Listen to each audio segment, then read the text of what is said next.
Thank you for clicking on the YouTube channel, Nerds in the Hood. What is up, YouTube? It is the homie, Rex the T-Rex here, and on today's video, I will be reviewing the 2002 film, Queen of the Damned. The film's plot synopsis is, it's her time, her place. The wickedly regal mother of all vampires is ready again to rule. Lestat, the undead anti-hero, finds acceptance in a tattooed and purist world of rock and roll. He is a rock star, and his intoxicating goth rift sound rekindles the desire of the all-powerful Akasha. The cast for the film is, we've got Aaliyah as Akasha, Stuart Townsend as Lestat, Marguerite Moria as Jess, and Vincent Perez as Marius. And if I mispronounced any of the names, I am terribly sorry. I am not doing this shit intentionally. This movie was directed by Michael Reimer. This movie was written by Scott Abbott and Michael Petroni. This movie was filmed in Australia. This movie is based on the book Queen of the Damned by Anne Rice. The soundtrack for this movie is so damn amazing that I actually purchased it, own it, and have listened to it so damn much, I'll start singing the songs while I'm watching the damn movie and won't miss a damn word. The opening of this film does amazing at getting your interest and holding on to it, and then it holds on to it for the course of the entire film, because the movie does amazing on delivering a great story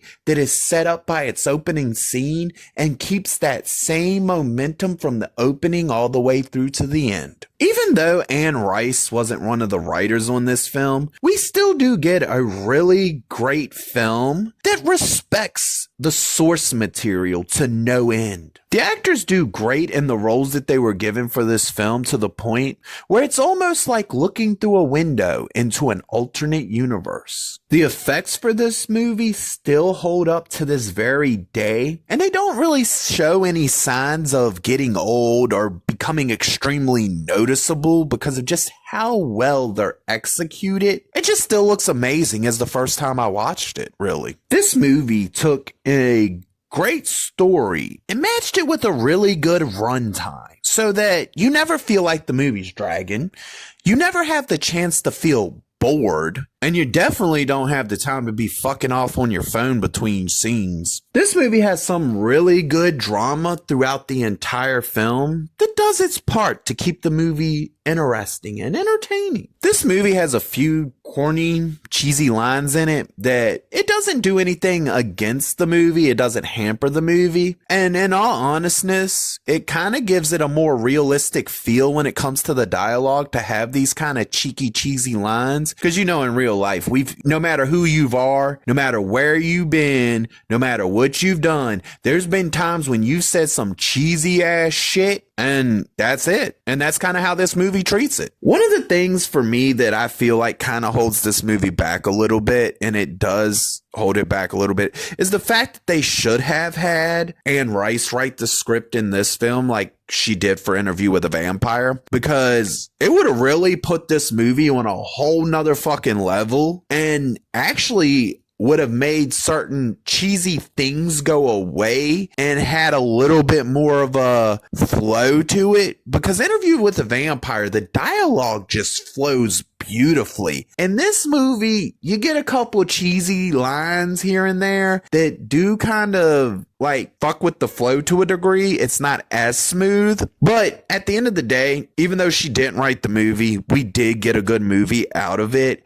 I just feel like that it could have been so much better if they would have just let Anne Rice write the script and let her do like she did for Interview with a Vampire, because to me, Interview with the Vampire will always be the superior of the two Vampire Chronicle films due to the fact that she wrote it. That's what she wanted on screen, and she knew what the fuck she was doing for it. This movie, we got good writers that are trying to mimic that Anne Rice feel, but that's what it feels like. It feels kind of like it's mimicking making something that it could have been on the same level as if the damn writers would have just gave the script to Anne Rice and been like, here, you do it. But since she didn't write it and somebody else write it, you can kind of see the difference in the way the two movies play out. This movie does good with the handling of the lore and letting you know what you need to know. And yeah, if you've seen Interview with the Vampire, you kind of already know some of the stuff in this film. But that's the thing, the way that this movie's written, it's written to be a standalone film and not really a continuation of Interview with the Vampire. So that's why you kind of get a little bit of rechurning of stuff that you got in Interview with the Vampire,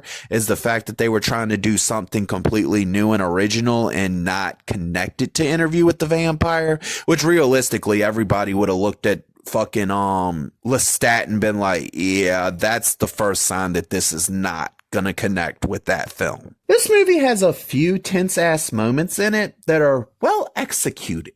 But that's exactly what they are. They're moments. It's not one of them things where the movie's trying to build up the tension from the very beginning of the film. It just has these moments where shit gets tense for a little bit, and then it just goes back to doing what it's doing, and then it'll do it again.